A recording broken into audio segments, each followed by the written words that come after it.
Hello जी। तो आज हम फिर से पढ़ने वाले हैं रामायण पाठ का बालकांड। आज हम बालकांड में तीसरा सर्ग पढ़ेंगे। तो आइए स्टार्ट करते हैं।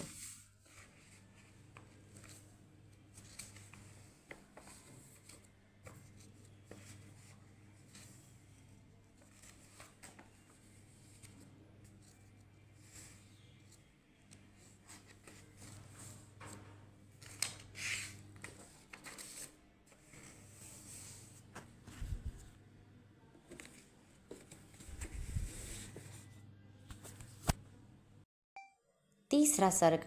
वाल्मीकि मुनि द्वारा रामायण काव्य में निबद्ध विषयों का संक्षेप से उल्लेख। नारद जी के मुख से धर्म, अर्थ और काम रूपी फल से युक्त हितकर, मोक्षदायक, मोक्ष देने वाला तथा प्रकट और गुप्त संपूर्ण रामचरित्र को,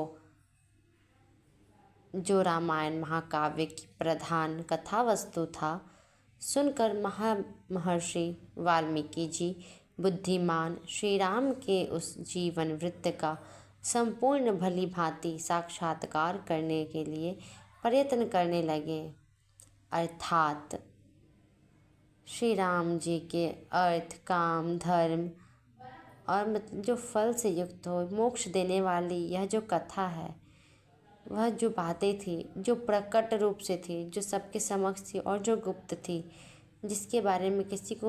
जिसके विषय में किसी को ज्ञात नहीं था, जैसे वन में हुई घटनाएं जो किसी को नहीं पता था, वैसी वैसी घटनाओं को सुनकर उनका साक्षात्कार उन्हें अच्छे से लिखने के लिए वे प्रयत्न करने लगे। वाल्मीकि महर्षि जी वे पूर्वाग्र कुशों के आसन पर बैठ गए और विधिवत आचमन करके हाथ जोड़े हुए स्थिर भाव से स्थित हो गए। योग, धर्म, समाधि के द्वारा श्री राम आदि के चरित्रों का अनुसंधान करने लगे। पहले कूस के आसन होते थे। कूस कुछ होता था जैसे आजकल फूस होता है, सूत, जैसे आजकल कॉटन होता है ना, सूती, टेरिकॉटन, ये ऐसे वैसे टेरलिन, उस समय कूस होता था। कूस के आसन बनते थे,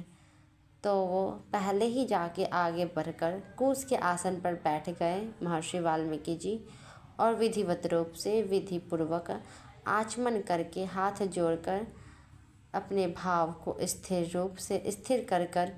योग, धर्म, समाधि में बैठकर समाधि के द्वारा श्री राम आदि के चरित्रों का अनुसंधान करने लगे। श्री राम, लक्ष्मण, सीता और राज्य और रानियों सहित राजा दशरथ से संबंध रखने वाली जितनी बातें थी, हंसना, बोलना, चलना और राज्य पालन आदि जितनी चेष्टाएं हुई, उन सब का महर्षि ने अपने योग, धर्म के बल से भली भांति साक्षात्कार किया। सत्य प्रतिज्ञ श्री रामचंद्र जी ने लक्ष्मण और सीता के साथ वन में विचरते समय जो जो लीलाएं की थी, वे सब उनकी दृष्टि में आ गई। अर्थात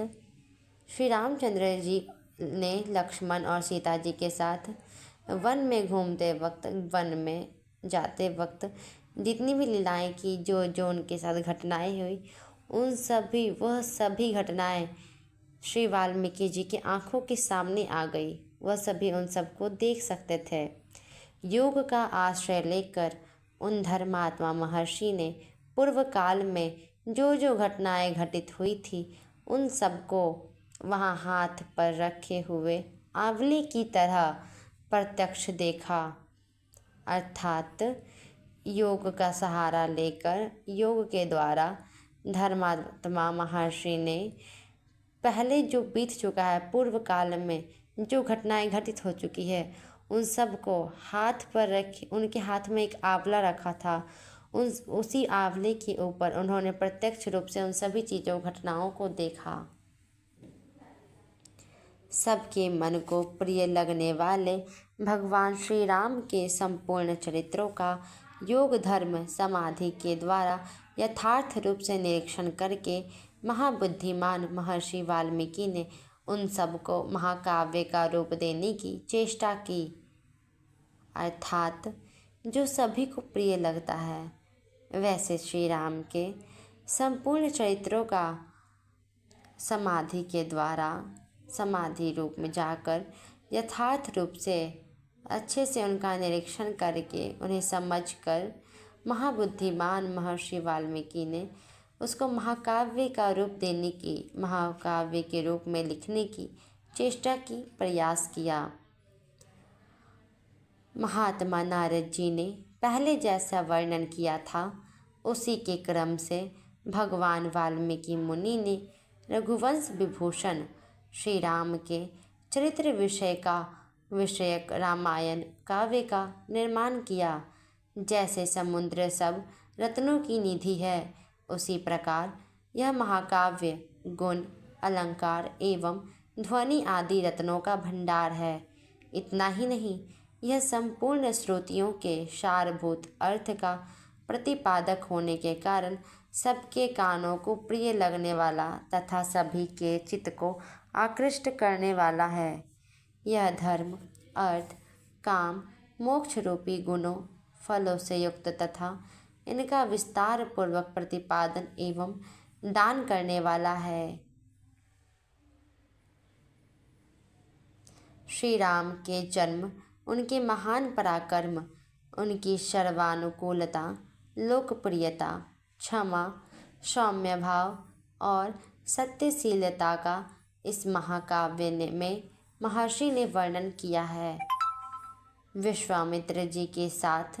श्री राम लक्ष्मण के जाने पर जो उनके द्वारा नाना प्रकार की विचित्र लीलाएं तथा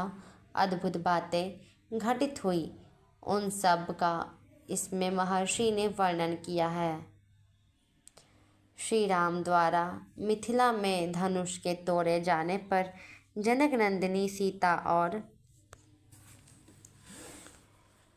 उर्मिला आदि के विवाह का भी इसमें चित्रण है।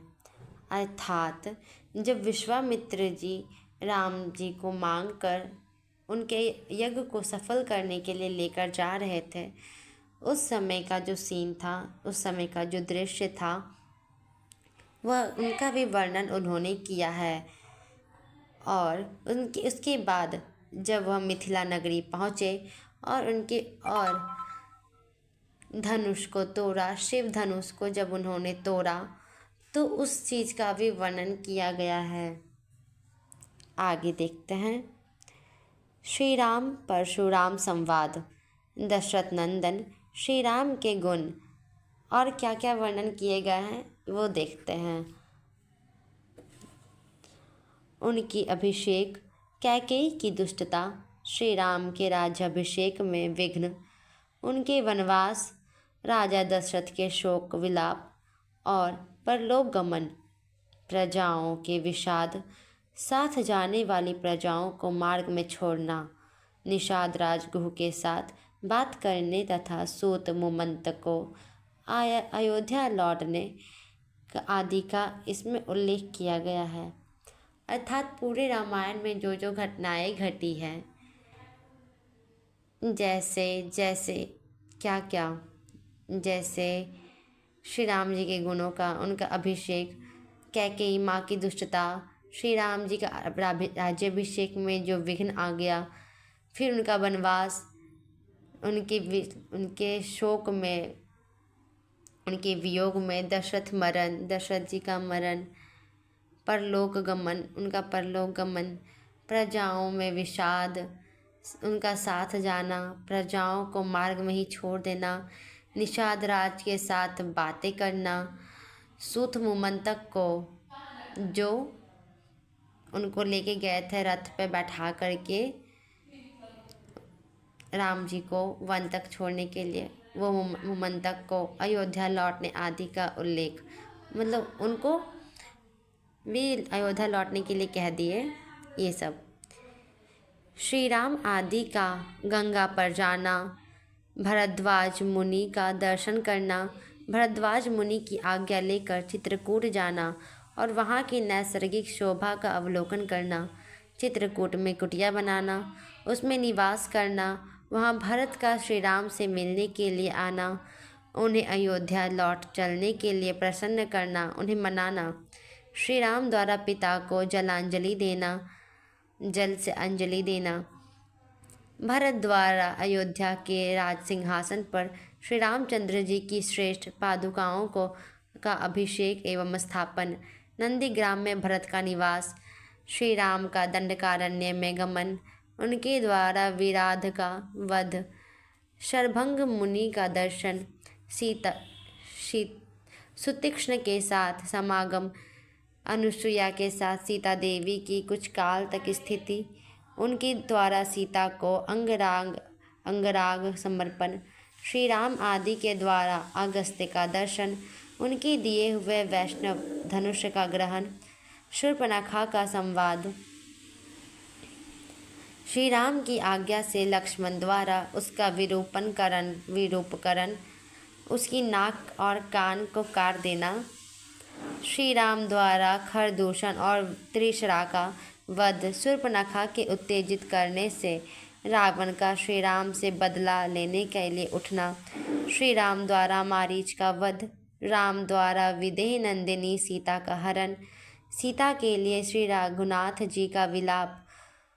रावण द्वारा गृद्धराज जटायु का वध, श्री राम और लक्ष्मण की कबंध से भेंट, उनके द्वारा पंपा सरोवर पर का अवलोकन, श्री राम का सबरी से मिलना और उसके दिए हुए फल मूल को ग्रहण करना, श्री राम का सीता के लिए प्रलाप, पंपा सरोवर के निकट हनुमान जी से भेंट, श्री राम और लक्ष्मण का हनुमान जी के साथ ऋषमुख पर्वत पर जाना, वहाँ सुग्रीव के साथ भेंट करना, उन्हें अपने बल का विश्वास दिलाना और उनसे मित्रता स्थापित करना, वाली और सुग्रीव का युद्ध, श्री राम द्वारा वाली का विनाश, सुग्रीव को राज्य समर्पण, अपने पति वाली के लिए तारा का विलाप, शरत काल में आदि की खोज करने के लिए सुग्रीव की प्रतिज्ञा, श्री राम का बरसात के दिनों में माल्यवान पर्वत के शत्रुवन नामक शिखर पर निवास, रघुकुल सिंह श्री राम सुग्रीव के प्रति क्रोध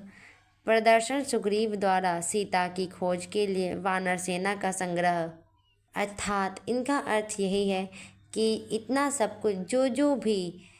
श्री राम जी के जीवन में घटित हुआ, जैसे जैसे घटित हुआ वैसे वैसे वे सब कुछ को इस अपने बुक में, इस रामायण पुस्तक में सब कुछ का वर्णन किया गया है। उन्होंने सब कुछ का सही वर्णन कर दिया है। अब आगे का वर्णन हम कल की वीडियो में देखेंगे। राधे राधे, जय श्री राम।